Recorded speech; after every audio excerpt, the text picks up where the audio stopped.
अताए रसूल भारत की जमीन पे आए और खुदा की कसम फिर उन्होंने दीन कैसे फैलाया। एक रस्म होती है गैर मुस्लिमों में, दूध चढ़ाने की मंदिरों में होती है कि नहीं, वो बात अलग है कि नालियों में दूध बहे तो कोई बात नहीं, लेकिन गरीब के बच्चे के पेट में घूंट दूध नहीं जाना चाहिए। ये कैसा धर्म है साहिब तुम्हारा कि बच्चे दूध के लिए भूखे तड़पते रहे और तुम्हारा दूध नालियों में बहता रहे। अल्लाह अकबर, ये इनकी रस्म है, लेकिन ये जानेंगे इनका मजहब है। लेकिन हमारा मजहब इतना सच्चा मजहब है, लोग इसे आतंकवाद से जोड़ते हैं। जरा बताइए, जो मजहब रास्ते की पड़ी हुई ईंट को हटाने पे जन्नत की बशारत दे, उससे सीधा सच्चा मजहब कौन सा मजहब हो सकता है? सोचो तो सही। तो उनका उसूल था दूध पिलाने का, और उसी दौर में एक पंडित जी थे, रोज दूध की लुटिया भरी मंदिर चल देते थे, दूध की लुटिया भरी मंदिर चल देते थे, मंदिर जाया करते। एक दिन बेटी कहने लगी, अब्बा जी आज मैं जाऊंगी दूध लेकर।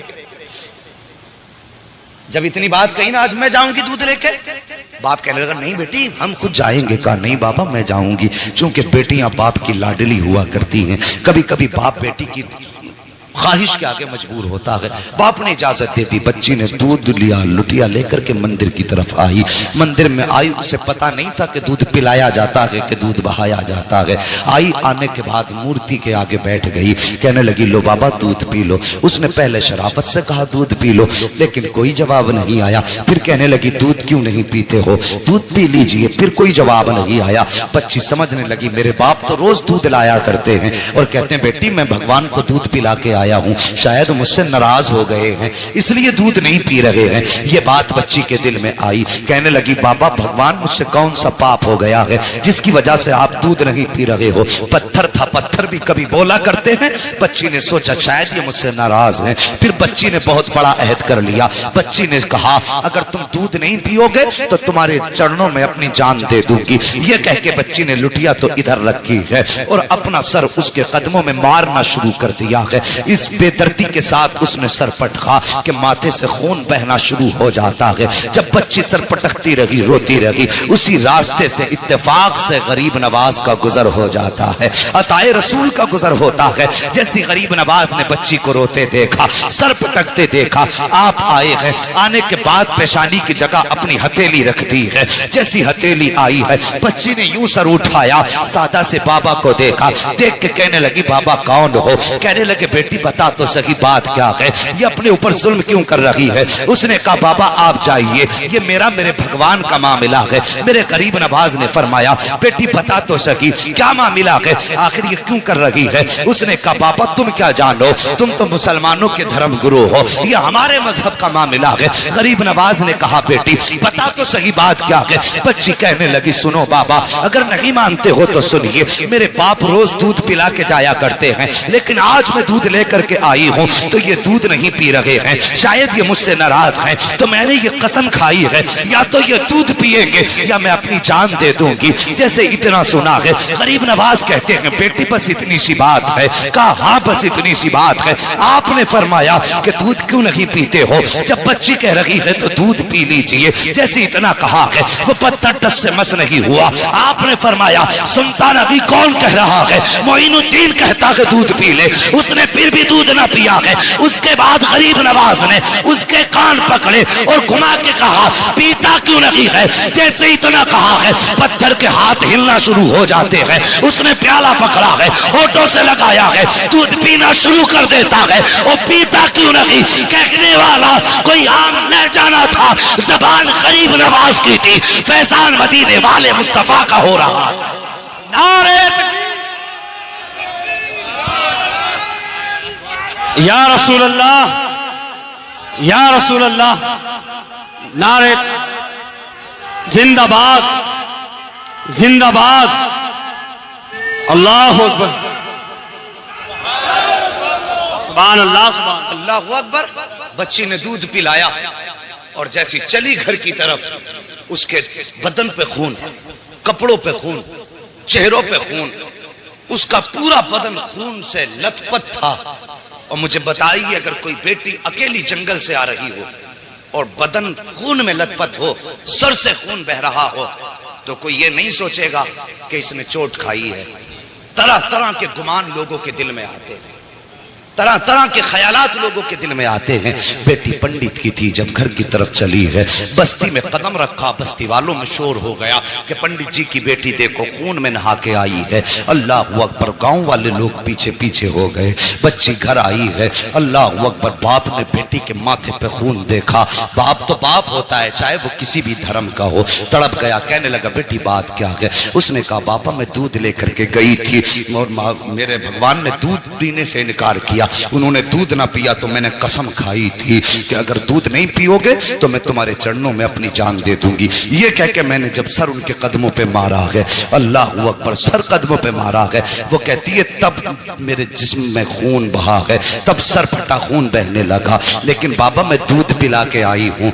बच्ची ने जैसी इतनी बात कही, बाप कहने लगा क्या कह रही हो? हाँ बाबा मैंने दूध पिलाया है। बाप कहने लगा बेटे पूरी जिंदगी गुजर गई इसी पत्थर की इबादत करते करते, आज तक हम दूध ना पिला सके, तू एक दिन में कैसे दूध पिला सकती है? गांव वालों ने इतना सुना, कहने लगे पंडित तेरी बेटी झूठ बोल रही है, दूध नहीं पिलाया है, पत्थर तो दूध पी ही नहीं सकते। बच्ची तेरी इज्जत लुटा के आई है, किसी ने इसकी आबरू लूटी है, इसलिए ये आके बातें बना रही है, ये झूठ बोल रही है। और यार जब किसी को भी इज्जत का ताना दिया जाता है तो वो किसी भी धर्म की बेटी हो, इज्जत सबको प्यारी होती है। जब गांव वालों ने कहा था कि तेरी बेटी झूठ बोल रही है, ये कहीं मुंह काला करके आई है, इज्जत लुटा के आई है, ये बहाना बना रही है, बाप ने बेटी के कदमों पे अपना सर का जो टोपी थी वो रखी और रख के कहने लगा बेटी ये मेरी बेटी मेरी इज्जत बचा ले, सच बता बात क्या है? बच्ची कहने लगी बाबा मैं दूध पिला के आई हूँ। बाप ने कहा झूठ ना बोल। बच्ची ने कहा बाबा किसकी कसम खिलाते हो?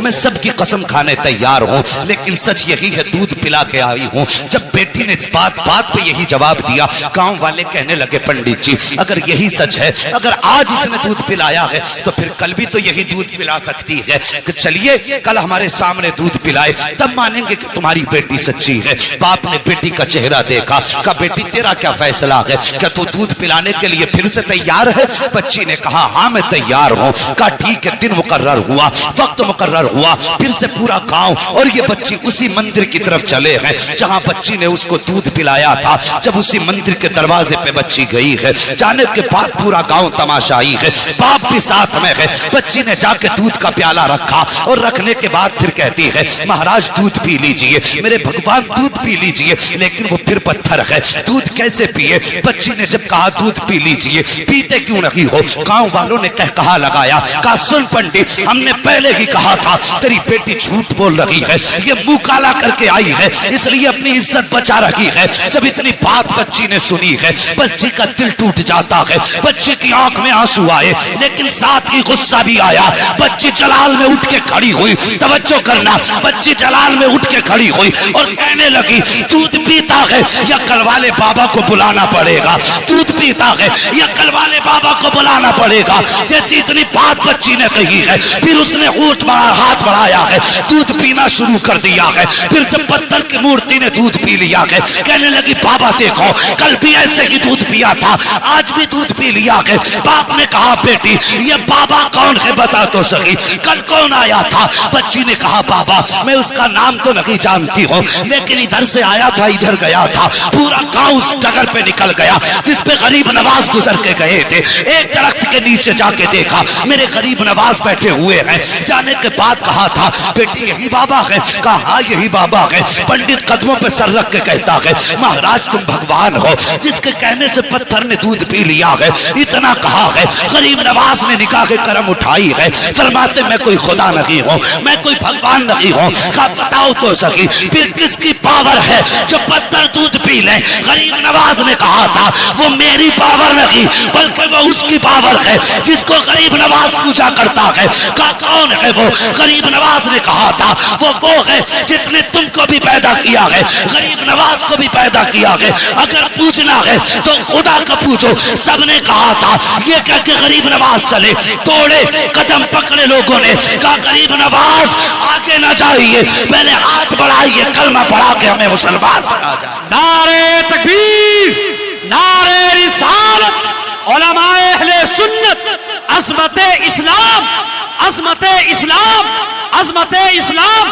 अल्लामा मुफ्ती हम्माद साहब किबला अल्लामा मुफ्ती हम्माद साहब किबला सरजमीन अदलपुर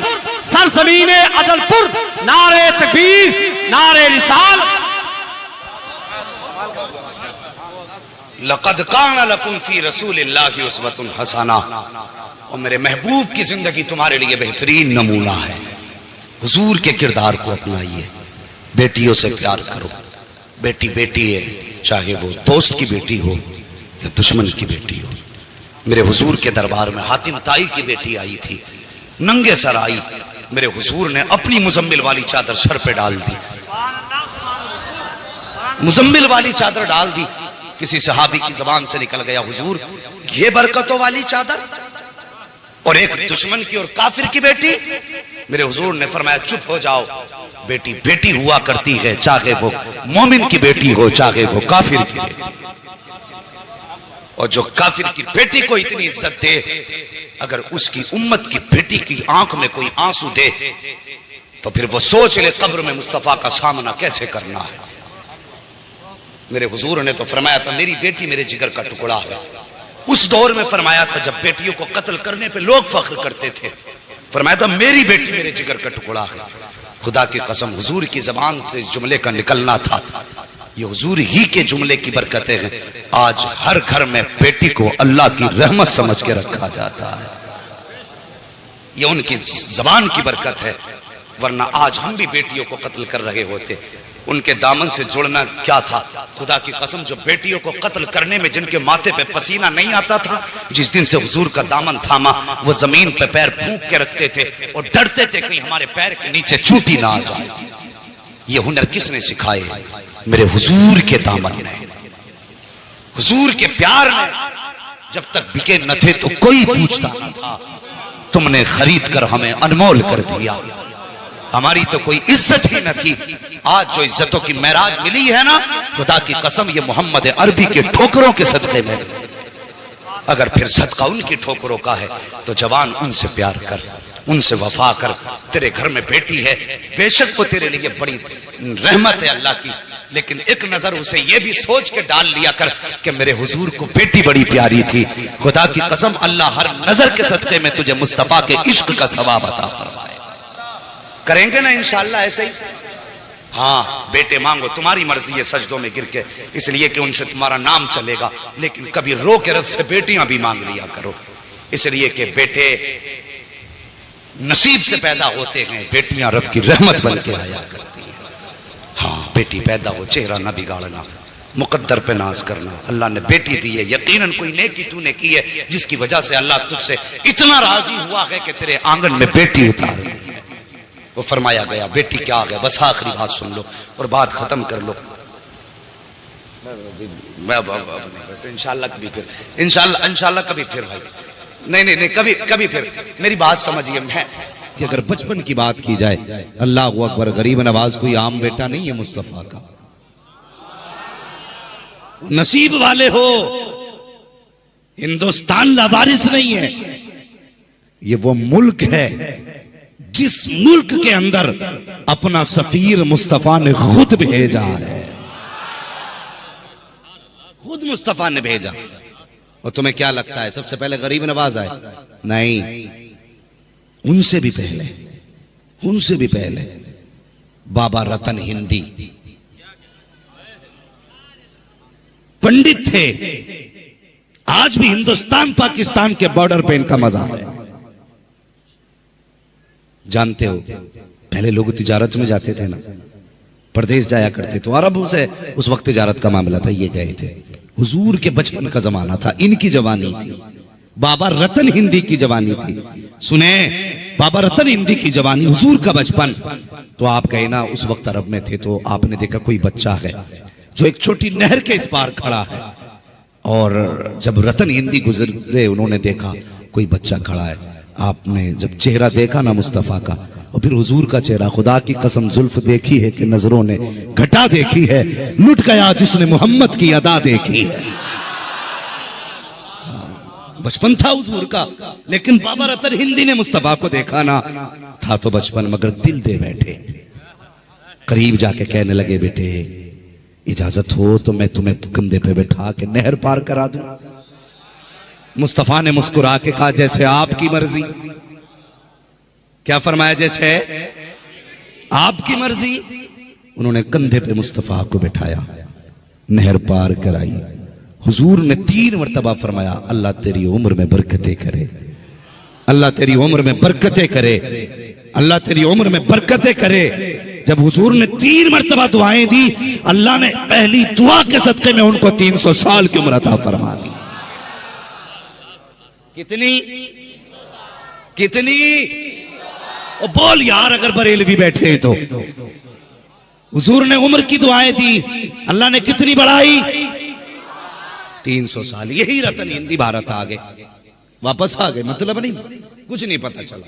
जब वापस आ गए ना, तो फिर शक्कुल कमर का जो मामला हुआ, चांद के 2 टुकड़े होने का मामला हुआ, तो कई मुल्कों में चांद के 2 टुकड़े देखे गए। ये बातें चर्चे में आ गई। तो यही हमारा नसीब है। आज भले इस मुल्क के टुकड़े हुए हैं, तकसीम हो चुका है, लेकिन जब आदम अलैहिस्सलाम उतरे थे ना, तो सरंदीप इसी मुल्क में था। तो लोग उस पहाड़ी को देखने आते थे जिस पे हजरत आदम अलैहिस्सलाम ने अपना पहला कदम रखा था। तो वो अरब के लोग आए, तो ये लोग भी गए। इन्होंने पूछा यार क्या जो हमने देखा है वो तुमने भी देखा है? कहा क्या कि चांद के 2 टुकड़े हुए? तो अरब वाले लोग कहने लगे हाँ, हमने देखा ही नहीं, हमने चांद को भी देखा है, हमने टुकड़े करने वाले को भी देखा। हिंदी ने इतना सुना, चांद को टुकड़े करने वाले को भी आपने देखा? कहा हाँ। कहा कैसे? कहा वो हमारे मुल्क में है, लेकिन हम तो जादू समझ रहे थे। इतना बाबा रतन हिंदी ने सुना ना, कहने लगे जरा उनके बारे में कुछ बताओ ना। लोगों ने बताया, वो कहता मैं अल्लाह का नबी हूँ, मैं खुदा का रसूल हूँ, अल्लाह एक है। ये सुन करके रतन हिंदी के दिल में ये हसरत जागी मैं भी जाके मुलाकात करूँ। मुख्तसर अंदाज में मैं बयान कर रहा हूँ। अब रतन हिंदी ने सफर किया है, महीनों का सफर तय करके मुस्तफा के मदी मक्का शरीफ पहुंचे। जब मक्का शरीफ पहुंचे, वहां पता चला वो हिजरत करके मदीना जा चुके हैं। अल्लाह अकबर। फिर आपने यहां से हिजरत की है और मदीना शरीफ पहुंचे। मुस्तफा मस्जिद नबी में बैठे थे। अल्लाह अकबर। रतन हिंदी देख रहे थे, ये है वो शख्सियत जिसने चांद को टुकड़े किए हैं, लेकिन मुस्तफा ने देखा, मुस्कुराने लग गए। फरमाते आओ रतन हिंदी, तुमने नहीं पहचाना लेकिन मैं पहचान गया हूं। कहा कौन हो तुम? आका फरमाते हैं जिसको कांधे पे बैठाया था मैं वही बच्चा हूं, और जिसने कांधे पे बैठाया था तुम वही हिंदुस्तानी रतन हिंदी हो। अल्लाह, नारे तकबीर, नारे रिसालत, फैजान मुस्तफा, अहल बैत का दामन। अल्लाह अकबर। कहने लगे महबूब अब देर न कर, हाथ बढ़ा, कलमा पढ़ा। फिर हुजूर ने बाबा रतन हिंदी को कलमा पढ़ाया, कलमा पढ़ाया। कुछ दिन हुजूर की खिदमत में रहे, कुरान सीखा, दीन सीखा। वापस आने लगे, मेरे महबूब ने फरमाया रतन कुछ और मांग लो, कुछ और मांग लो। कहने लगे हुजूर अपनी मर्जी से दे दें। मेरे हुजूर के फिर हाथ उठ गए। आका ने फिर 3 बार कहा अल्लाह इसकी उम्र में बरकत अता फरमा, अल्लाह इसकी उम्र में बरकत अता फरमा, अल्लाह इसकी उम्र में बरकत अता फरमा। दुआ हो गई 6 बार, उम्र हो गई 600 साल। कितनी उम्र हुई? 600 साल। तो बाबू कहां कहां पाबंदी लगाओगे? दीन तो हुजूर के दौर में भारत में आ चुका था। हाँ, बाबा रतन हिंदी सहाबी है मुस्तफा के। और जब गरीब नवाज को हुजूर ने भेजा ना, फरमाया मोइन तुम्हें हिंदुस्तान जाना है। कहने लगे हुजूर मैंने तो देखा ही नहीं। फरमाने लगे परेशान क्यों होते? उस वक्त मैप और नक्शे का दौर तो नहीं था, ना मैप का दौर नहीं था, ना इंटरनेट का दौर था। अल्लाह अकबर। हुजूर ने बेटे को बुलाया। वो जानते हो खुदा की कसम, वो कोई छोटी बारगाह नहीं है गरीब नवाज की। ये जो भौंक रहे हैं ना, मैं कुत्तों से कहता हूं तुम हमें भौंको चलेगा, हमारी नस्लों को भौंको चलेगा, हमारे बच्चों को बुरा कहो चलेगा, लेकिन नबी के गरीब नवाज को कुछ ना कहना, कुछ ना कहना, वरना तख्ता पलट दिया जाएगा। हाँ, जब इताब आया तो कोई पानी पिलाने वाला नसीब नहीं होगा। गरीब नवाज को यूं ही नहीं आए गए। एक बार तो पीर लेके गए थे आपको हुजूर की चौखट पे। एक बार अपनी मर्जी से गए थे। जब हुजूर की मस्जिद नबवी में गए ना, तो जो मज़ार शरीफ के खादिम थे, हुजूर ने उनसे कहा कि मेरे मोइनुद्दीन को अंदर भेजो। ठीक है जी। कितनी हिजरी में गरीब नवाज आए हैं? बोले कितने साल के बाद? तकरीबन 600 साल का अरसा। ठीक है जी। कितना? हुजूर क्या फरमा रहे? मेरे मोइन को अंदर भेजो। तो वहां तो कई सारे मोइन थे ना, तो किसी खादिम ने आके कहा हुजूर बुला रहे हैं जो मोइन हो। तो जितने मोइन थे सारे दौड़ पड़े, लेकिन गरीब नवाज नहीं गए। गरीब नवाज नहीं गए। फिर हुक्म हुआ खादिम को, कहा मैंने मोइनुद्दीन को बुलाया है। कहा हुजूर ये जितने मोइन थे आ गए। तब आका ने फरमाया था मैंने इन मोइनों को नहीं, मैंने मोइनुद्दीन अजमेरी को बुलाया है। अल्लाह, सुभान अल्लाह, सुभान अल्लाह। तब गरीब नवाज।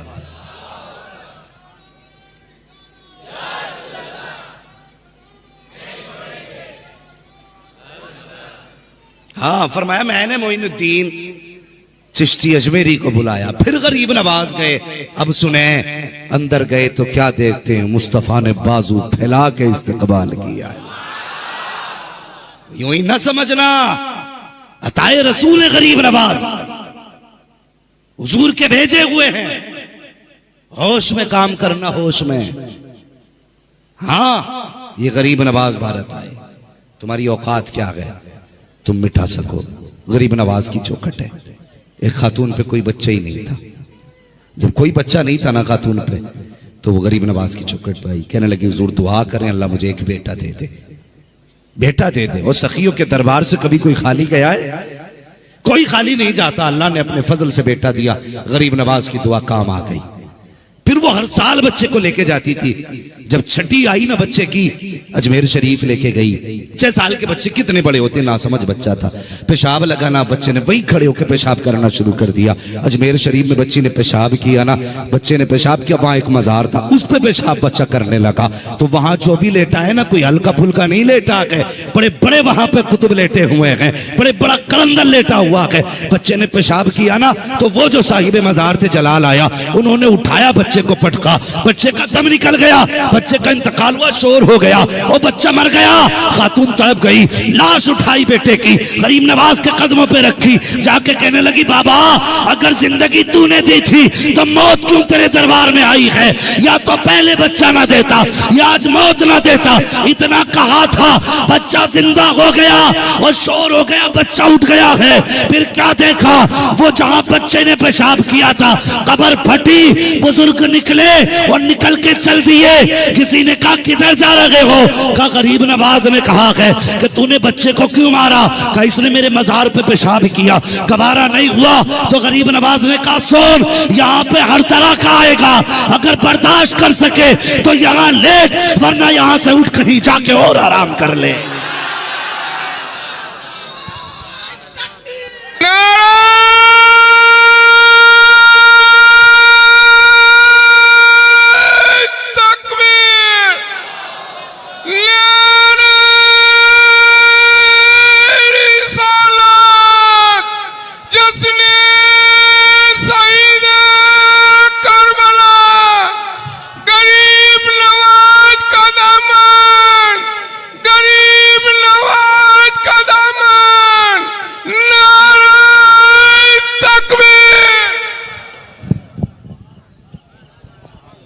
फरमाने लगे, गरीब नवाज ने मुझसे कह दिया कि वो देख यहां अदब वाले भी आएंगे, बेअदब भी आएंगे, समझ वाले भी आएंगे, ना समझ भी आएंगे। फरमाने लगे बर्दाश्त कर सके तो लेट, वरना उठ कहीं और जाके अपनी क़यामगाह बना ले। फरमाने लगे बस फिर उठना ही बेहतर हो गया। अल्लाह अकबर। ये गरीब नवाज है, ये गरीब नवाज है। समझ में नहीं आया आज तक लोगों की, समझ में ही नहीं आया। यही गरीब नवाज है। आपने सुना होगा ना जादू के जरिए क्या क्या ना किया गया, सब कुछ किया गया। आखिरकार जब कोई सूरत ना बनी ना, तो राजा ने ना फिर एक किलर को बुलाया, पैसे लेके गर्दनें काटता था। उससे कहा सुन, एक बाबा है और वो फला जंगल में एक पेड़ के नीचे रहता है, ऐसा कर तू उसकी गर्दन काट ला, आधी सल्तनत दे दूंगा। कितनी? आधी सल्तनत। उसने कहा बात बड़ी सस्ती है, सौदा बड़ा महंगा हो रहा है। कहा एक बाबा की गर्दन काटनी है, संती की गर्दन काटनी है, आधी बादशाहत मिल जाएगी खुशी खुशी में। खंजर लगाया और तलाश में निकला गरीब नवाज की। क्या देखा? गरीब नवाज बैठे हुए हैं, मुस्तफा की हदीसें सुना रहे हैं। पीर भी ऐसे ही नहीं थे वो जो लोग कह देते नहीं नहीं नहीं नहीं वो पीरों की दुनिया अलग है और मौलवियों की दुनिया अलग है, और तू किसी दुनिया का नहीं है और ना तू किसी दीन का है। खुदा की कसम, गरीब नवाज सिर्फ कलंदर नहीं थे, गरीब नवाज मुहद्दिस भी थे, गरीब नवाज मुफस्सिर भी हैं, गरीब नवाज मुहद्दिस भी हैं, गरीब नवाज मुहक्किक भी हैं, गरीब नवाज मुफ्ती भी हैं। हाँ, ये जब कौम को धोखा देते हैं ना कि नहीं नहीं वो फकीरों की और मौलवियों की नहीं बनी, हमेशा फकीर वही हुआ है जो मौलवी हुआ है। और जब से तू दुनिया का फकीर हो गया ना तो मौलवियों ने उठा के फेंक दिया। अब बननी क्या भाई तेरी हमारी? जब ये कहता मेरे मुरीद हो गए तो अब सजदों की जरूरत नहीं, नमाजों की जरूरत नहीं, कहीं शर्म कर। नमाज जब गौसे पाक को माफ नहीं है तो इस नापाक को कैसे माफ हो सकती है? समझ में बात नहीं आती और लोग भी धोखे में आ जाते हैं। क्या मसला लगा रखा है भाई, समझ में बात नहीं आती है। जिसे देखा बापू गिर गए। हाँ हजरत, हमारी कौम इतनी सीधी है, जो बिल्कुल नंगा है कहते बहुत पहुंचा हुआ है, कि इतने पहुंचे हुए देखो कपड़ा ही नहीं पहनते, कोई ढंग है? और खुदा की कसम, अगर नंगा होना पहुंचने की दलील होता तो खुदा की कसम फिर मुस्तफा कभी खुदा तक पहुंचे हुए नहीं होते। मेरे हुजूर ने कभी भी बदन और सत्र नहीं खोला, और ये नंगे आते लोग पीछे पड़ जाते। और नमाज को कह दो ना कि नहीं वो हम तसव्वुर में पढ़ रहे हैं, और रोटी झट रट रट के खा रही है। नमाज तसव्वुर में पढ़ रहा हो, पूरा दस्तरखान साम। मिजाज हो गए पीरों के, कौम लूट ली। और कौम भी बड़ी सीधी है। हमारे पीर यहां नमाज नहीं पढ़ते, कहां पढ़ता? सीधा मक्के में पढ़ता है। कभी कभी औरतें बड़ी अक्लमंदी का काम कर जाती है। वो एक औरत ने एक पीर साहब आए, बड़ी खिदमत की कि भाई पीर साहब है, लेकिन पीर देखो फजर में भी सो रहा, जोहर में भी सो रहा, ईशा में भी सो रहा। वो कहने लगी हैं जी ये तुमने किसे बुला लिया घर में, एक और टाइम का सजदा ही नहीं करता। तो कहने लगा चुप रहे, मेरा पीर ऐसा नहीं है। कहा कैसा है? कहने लगा ये यहां नमाज नहीं पढ़ते, ये हरम में नमाज पढ़ते हैं। सुन रहे हैं ना? ये हरम में नमाज पढ़ते। और चुप हो गई कि पहुंचा हुआ है। अब वो भी मक्कार का मना था, बैठा बैठा करा। लोग बोले हुजूर क्या बात है? कहने लगे हरम में कुत्ता जा रहा था, मैंने उसे रोका। ये सच्ची बात है भाई, ये ढोंग है कौम का लूटने के तरीके। कुछ लगा नहीं इस पीर का दीन पे, जो लगना था मेरे हुसैन का लगा, जो देना था मेरे हुसैन ने दिया है। तेरे बाप का क्या लगा? बैठा बैठा करा हरम में कुत्ता। कितने लोग हज करके आए, किसी ने हरम के पास कुत्ता देखा? बोलो, किसी ने नहीं देखा, लेकिन इसे दिख गया। औरत कहने लगी अच्छा इतना ही पहुंचा हुआ? अब तक तो बर्दाश्त था औरत से कि पढ़ते होंगे तसव्वुर में नमाज, लेकिन जब बात कुत्ते की आई तो उसे याद था वहां तो कोई कुत्ता ही नहीं है। गुस्सा कहां से? उसने दस्तरखान लगाया ना तो सब्जी जो थी चावलों के नीचे रख दी और चावल सब्जी के ऊपर। ठीक है जी, और दस्तरखान पे आ गए। चावल समझ रहे ना, और सब्जी भी समझ रहे हैं, जो तरकारी रही हो उसमें उसने नीचे रख दी और ला के खाना आगे रख दिया। पीर साहब बैठे, अब मुरीद करा हुजूर शुरू फरमाए। तो कहने लगे जी कह नहीं सकते थे अगली बात। फिर कहा मुरीद ने हजरत शुरू फरमाए। तो पता मुरीद क्या बोला? फिर मुरीद कहने लगा हुजूर खाते क्यों नहीं? तो पीर भी बेगैरती से बोला ओ भाई कुछ सब्जी वब्जी तो लेके आ। कहने लगा सुनती हो पीर साहब कह रहे हैं कुछ सब्जी तो लेके आओ। अब औरत जब अंदर से आई है खाली हाथ नहीं आई, झाड़ू लेके आई है, बेलन लेके आई है। और मार के कहा नदान, हरम का कुत्ता तो नजर आया, तुझे चावलों के नीचे की रखी हुई सब्जी नजर नहीं आई। ऐसे भी पीर है। हाँ, उसने जो बजाई है झाड़ू, उठाया टंडीला निकल लिया। ऐसे लोगों के चक्कर में ना पड़। हाँ, ये देखा करो जिसके हाथ में हाथ दिया है इसका रिश्ता मदीने वाले मुस्तफा से कैसा है, हुजूर से कैसा रिश्ता है। हाँ, अल्लाह अकबर। अर्ज कर रहा था सरकारे गरीब नवाज, वो कातिल आया ना तलाश करता हुआ, वहां पहुंचा जहां सरकार गरीब नवाज बैठे हैं। अल्लाह अकबर, जाके क्या देखा, गरीब नवाज बैठे हुए हैं। अकेले नहीं बैठे हैं, सैकड़ों की तादाद में लोग जमा है, सैकड़ों से हजार में बदल गए, बड़ी भीड़ है। अल्लाह अकबर, मुस्तफ़ा की जिंदगी पे बात गरीब नवाज कर रहे हैं, हुजूर की हदीसें सुना रहे हैं। ये कातिल भी जाके बैठ गया, लोग आते रहे जाते रहे। जब आपकी महफिल का इख्तिताम हुआ, लोग जाने लगे, कुछ बाकी रह गए। आप फरमाने लगे जिसको जो काम हो, जो जरूरत हो, वो अपनी जरूरत पूरी कर ले। जब आपने फरमाया, जो बाकी लोग रह गए थे सबने अपनी अपनी जरूरतें पूरी की, और जब सब जाने लगे, अल्लाह अकबर, आखिर में बस ये एक बचा जो कत्ल के इरादे से आया था। गरीब नवाज फरमाते हैं आखिर में, तुम भी जिस इरादे से आए हो अपना इरादा पूरा करो। आपने उसकी तरफ पीठ कर दी। अल्लाह अकबर, जब आपने पीठ की है कि तू जिस इरादे से आया है तू भी अपना काम कर ले, उसने कहा जी मैं किसी इरादे विरादे से नहीं आया। गरीब नवाज ने फिर रुख किया, कंधे पे हाथ रखा, फरमाने लगे बता क्या तू मुझे कत्ल करने के इरादे से नहीं आया था? उसने कहा नहीं बाबा, मैं कोई कत्ल करने के इरादे से नहीं आया, मैं तो आपकी बातें सुनने आया था। गरीब नवाज फरमाते हैं अगर कत्ल के इरादे से नहीं आया तो फिर कमर में खंजर क्यों लगा के लाया है, कमर में खंजर क्यों छुपा के लाया? कहने लगा हजरत जी मैं राजपूत हूँ, ठाकुर हूँ, मैं ऐसा हूँ कि हम जब चलते हैं तो खंजर लगा के चला करते हैं, हथियार लेके चलना ये हमारी रीत में शामिल है। गरीब नवाज फरमाते हैं चल यहाँ तक तो दुरुस्त है, खंजर लेके चलना ये तेरे रीत में शामिल है, लेकिन वो सौदा जो तुझसे राजा ने किया था क्या वो भी रीत में शामिल है? का हुजूर समझा नहीं। आप फरमाते हैं क्या तू भूल गया जो राजा ने तुझसे कहा था कि गरीब नवाज का सर लेके आ, आधी सल्तनत दे दूंगा। फरमाते चल तू भी सर ले, अपनी जरूरत पूरी कर ले। कदमों पे गिर गया, कहने लगा देर न कर, अपना भला ले, कलमा पढ़ा ले। कहने लगा जो कमरे के अंदर की जानता है खुदा की कसम वो कयामत के दिन की भी जानता हो।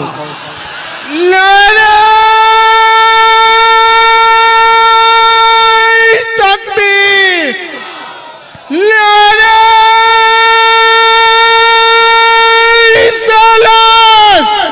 गरीब नवाज का दामन, गरीब नवाज का दामन, लाला हैदरी, लाला हैदरी। तो भाई कहने लगा जो वहां तो सिर्फ राजा था और मैं था, कोई तीसरा ही नहीं था। तुम्हें कैसे पता चल गया? जो वहां की बात जानता है वो वहां की बात भी जानता होगा। वो शर्म कर, हुजूर के इल्म गैब पे बात करता है। हाँ, वो बता जब गरीब नवाज दिलों के हाल जानता है तो फिर नबियों का इमाम क्या क्या नहीं जानता होगा, फिर नबियों का इमाम क्या क्या नहीं जानता होगा। और जब बेटे का इल्म यह है तो फिर नाना के इल्म का आलम कौन हो क्या होगा। सरकार गरीब नवाज है, अल्लाह अकबर। किरदार होता, देखो अल्लाह वालों के अपने अपने किरदार हैं। ऐसे जो कत्ल करने आते थे भाई जरा अपने कातिल को माफ करने का हुनर रखते हो। जब आपने फरमाया ना कि क्या वो भी झूठ था, उसने कहा कलमा पढ़ाइए, अल्लाह अकबर। उसने कहा ये खंजर लो मेरा, मैं इस लायक ही नहीं कि मुझे माफ किया जाए, मैं ऐसे महान आदमी का सर काटने आया था। आपने फरमाया सुन, सर काटना हमारा उसूल नहीं है, सर बचाना हमारा उसूल है। हम जिस घर से ताल्लुक रखते हैं वो बदला नहीं लिया करते, वो तो माफ किया करते हैं, वो तो माफ किया करते हैं। यही सरकार गरीब नवाज है। तवज्जो है आप लोगों की? थके तो नहीं है अभी आप? जरा कह दें या रसूल अल्लाह, अल्लाह सलामत रखे। सरकार गरीब नवाज है। हिंदुस्तान आ गए और काफी लंबे झगड़े होते रहे, बहसें चलती रही। गरीब नवाज, अच्छा एक उसूल होता है इन लोगों में, एक रीत है, ये लोग कुछ अपने अपने मजहब के मुताबिक ये करते हैं कि दूध चढ़ाने की एक रस्म इनमें चलती। तो पंडित जी थे, वो रोज दूध लेके जाते थे लोटिया में मंदिर में चढ़ाने के लिए। चढ़ा के आते थे। एक दिन उनकी बच्ची कहने लगी, अब्बा जी कहा क्या, कि कल दूध मैं लेके जाऊंगी मंदिर। तो पंडित जी कहने लगे, नहीं बेटी तुम मत जाना, हम खुद जाएंगे। बच्ची ने कहा, नहीं अब्बा मैं जाऊंगी। इकलौती बेटी थी पंडित जी की, इकलौती बेटी। तो कहा ठीक है चली जाना। वो बच्ची पहली बार मंदिर गई, दूध का प्याला था। उसे तो यही पता था कि हमारे देवता दूध पीते हैं, ठीक है, सादा दिल बच्ची, उसे पता था कि हमारे देवता दूध पीते हैं। बच्ची गई ना मंदिर में, और जाने के बाद कहने लगी, महाराज दूध पी लो, भगवान दूध पी लो। लेकिन मूर्ति पत्थर की थी, तो उससे कोई जवाब, समझ रहे ना, उससे कोई जवाब। जब कोई जवाब नहीं आया, बच्ची ने समझी शायद ये मेरे पापों से मुझसे नाराज है। बच्ची कहने लगी, जब तक दूध पियोगे नहीं मैं जाऊंगी नहीं। और ये बहस हो गई लंबी बच्ची की।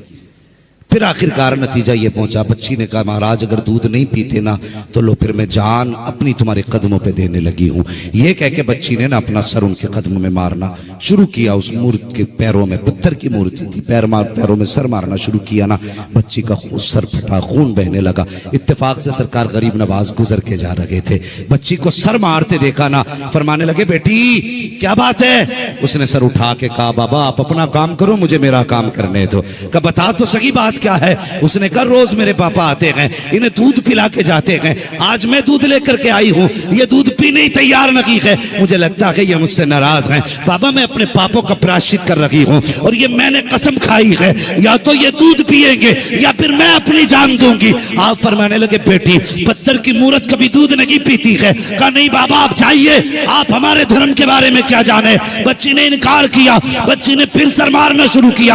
आप फरमाते, बेटी जाएगी नहीं। कहा नहीं, जब तक ये दूध नहीं पिएंगे मैं जाऊंगी नहीं। गरीब नवाज मुस्कुराए, फरमाने लगे, सुन अगर ये कहती है तो दूध क्यों नहीं पीता। फिर भी कोई आवाज नहीं आई।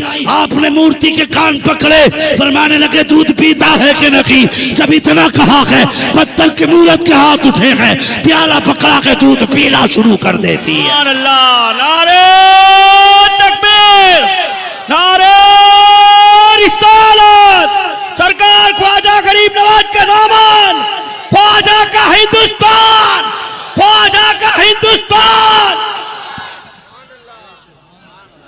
कान पकड़ के हट दिया, पीता है कि नहीं।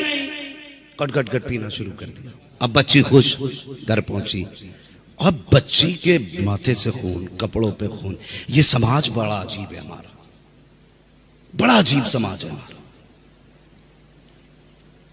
बेटियां हो जाए तो बेटियों का ताना, जवान हो जाए तो जहेज के लालच में आकर के बेटियां कबूल ना करना, और जहेज की वजह से बेटियों की उम्र हो जाए तो फिर उनकी ज्यादा उम्रों के ताने देना। हम किसी को चैन से रहने ही नहीं देना चाहते। हाँ, बच्ची का सर फटा, खून बहा, घर आई। बस्ती वाले सब सोचने लगे, लगता है आज कुछ गड़बड़ हुई है। लोग पीछे पीछे लग गए। बच्ची घर आई तो बाप बाप होता है। बेटी से कहने लगा, बेटी ये क्या हुआ। कहने लगी, बाबा मैंने आज अपने देवता को दूध पिलाया है। तो बाप कहने लगा, नहीं बेटी मुझे तो उम्र मेरी बीत गई, 50-60 साल हो गए, कभी मैंने नहीं पिलाया, तूने कैसे पिला दिया। फरमाने लगे, जैसी उसने कहा ना तूने कैसे पिला दिया, कहा बाबा मैं पिला के आई हूं। तो लोग कहने लगे, पंडित तेरी बेटी झूठ बोल रही है, ये बातें बना रही है, लगता है इसकी इज्जत किसी ने लूट ली है, इसलिए इसकी ये कंडीशन है। अब इसे कोई बहाना ना मिला तो इसने आके ये बातें बनाई। बातें होने लगी, बाप ने हाथ जोड़े, बेटी मेरी पगड़ी देख तेरे कदमों पे, सच बता क्या हुआ है। बच्ची कहने लगी, बाबा मैं सच कहती हूँ, मैं आज अपने देवता को दूध पिला के आई हूँ। पंडित परेशान, बेटी बताना ये समाज देख कैसी कैसी बातें कर रहा है, न मेरी इज्जत सलामत है न तेरी इज्जत सलामत है। बच्ची ने रो के कहा, अब्बा मैं सच कहती हूँ, मैं दूध पिला के आई हूँ। लोग कहने लगे, पंडित तू यकीन कर अपनी बेटी का, हमें यकीन नहीं है। हम नहीं मानेंगे कि तेरी बेटी दूध पिला के आई हो। पत्थर कभी दूध पिया करते हैं। जब ये बात पंडित से लोगों ने कही है, पंडित कहने लगा बेटी कम से कम कुछ तो हया कर, बाप की इज्जत का ख्याल कर। झूठ भी बोलती तो ऐसा बोलती जो चल जाता, तूने झूठ भी ऐसा बोला है जिसे लोग तस्लीम करने तैयार नहीं है। बच्ची कहने लगी अब्बा कोई माने ना माने, सच यही है कि मैं दूध पिला के आई हूँ। बस्ती के लोगों ने कहा पंडित अपनी बेटी से कह दे। कहा कौन सी बात? कहा अगर ये दूध पिला के आई है तो इससे कह अगर जिसने आज दूध पिया है वो कल भी तो दूध पी सकता है। अल्लाह अकबर। पंडित ने कहा बेटी क्या तू ये बता सकती है जिसने आज दूध पिया है उसको कल दूध पिला देगी? बच्ची कहने लगी बाबा क्यों नहीं, जब मैंने आज दूध पीते देखा है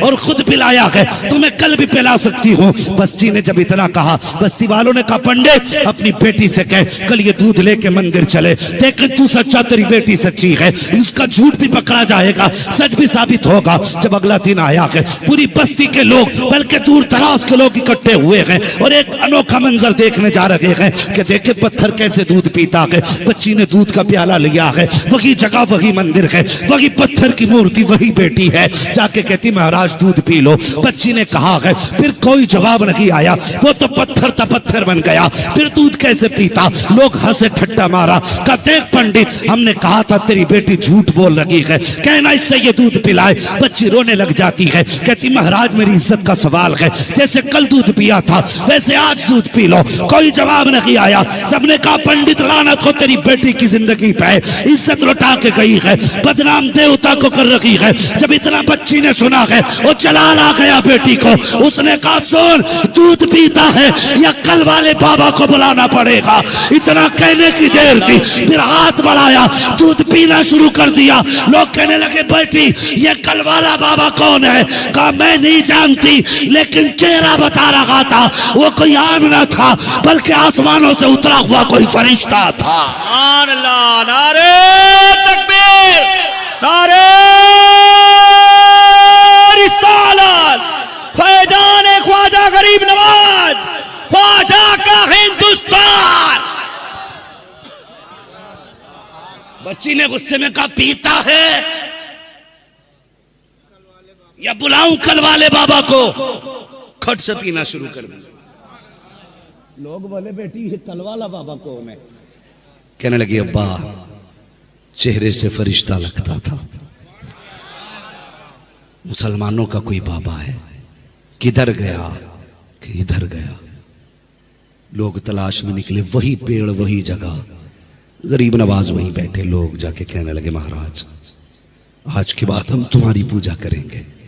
कहा किस लिए? कहा जिसने पत्थर को दूध पिला दिया तो फिर पूजा के लायक वही है, पत्थर भी जिसकी सुनते हैं।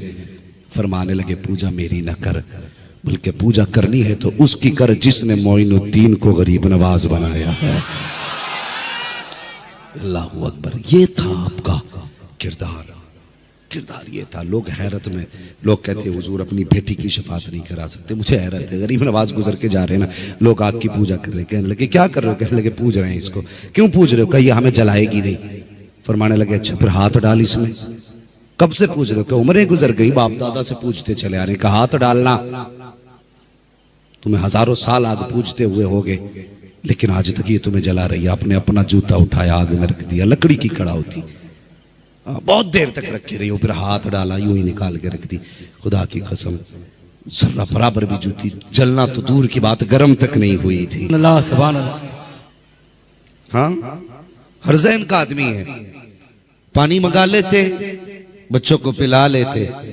उनके लिए सीधी सी बात है कि शाने हुसैन और है, इम्तिहाने हुसैन और है। जब शान का मामला आता है तब करामतें दिखाई जाती हैं, और जब इम्तिहान का मामला होता है तो इस्तिकामत दिखाई जाती है। ये जहन में बात रखें और इंशाअल्लाह दोनों चीजों को समझेंगे। आज मैं शान पे बात करूंगा, कल से इंशाअल्लाह इम्तिहान पे बात करूंगा। लोग कहते हैं कि अगर पावर थी तो फिर पानी क्यों नहीं मंगाया? तो हम कहते हैं वो इम्तिहान था। बचपन से लेके जवानी तक, बचपन से लेके जवानी तक हुजूर की गोद में जो तरबियत के बचपन के लम्हे गुजरे थे, वो जवानी तक और जवानी से लेकर के बुढ़ापे तक मेरे हुसैन को याद थे। समझ रहे हैं ना? पूरी जिंदगी हुजूर ने अपनी जागिरी अपने नवासों की नजर फरमा दी, कदम कदम पे तरबियत फरमाई, कदम कदम पे तरबियत फरमाई। अल्लाह अकबर। जब बांटने की बात आती है तो उनके घराने जैसी सखावत नजर नहीं आती, जब लुटाने की बात आती है तो उनके घर जैसी शहादतें नजर नहीं आती हैं। ना उनकी शुजाअत का हिसाब, ना उनकी सखावत का जवाब, ना उनकी शहादत का जवाब।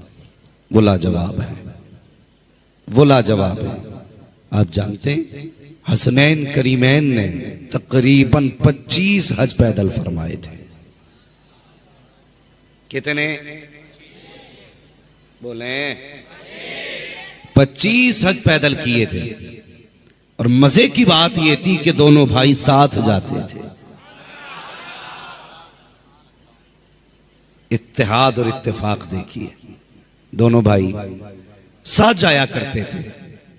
मैं बयान करने लगा हूं अल्लाह अकबर, उनके घर की सखावत देखे। एक साथ जाया करते थे। एक बार सफर में थे ना, तो कोई जरूरतमंद मिल गया, वो भी मुसाफिर था। अब पहले होटल तो नहीं थे रोडों पे, जहां चाहा गाड़ी रोकी खा लिया, सवारी रोकी खा लिया, रुके खा लिया। कोई होटल वोटल नहीं था। लोग अपना सामान्य सफर लेके साथ चला करते थे। कोई ऐसा मुसाफिर मिला जिसके पास सामान्य सफर खत्म हो गया था। ठीक है जी, उसने शहजादों को आते देखा, कहने लगा चेहरे से बड़े बाप के बेटे लगते हो।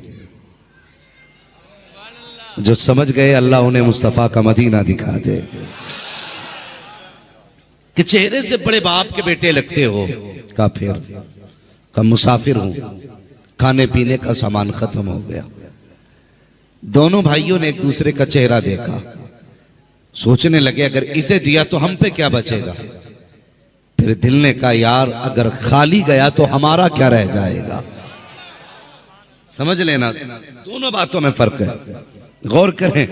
वो कहते हैं अगर इसे दे दिया तो हमारे पास क्या बचेगा, और कहने लगे अगर ये खाली चला गया तो हमारा क्या रह जाएगा।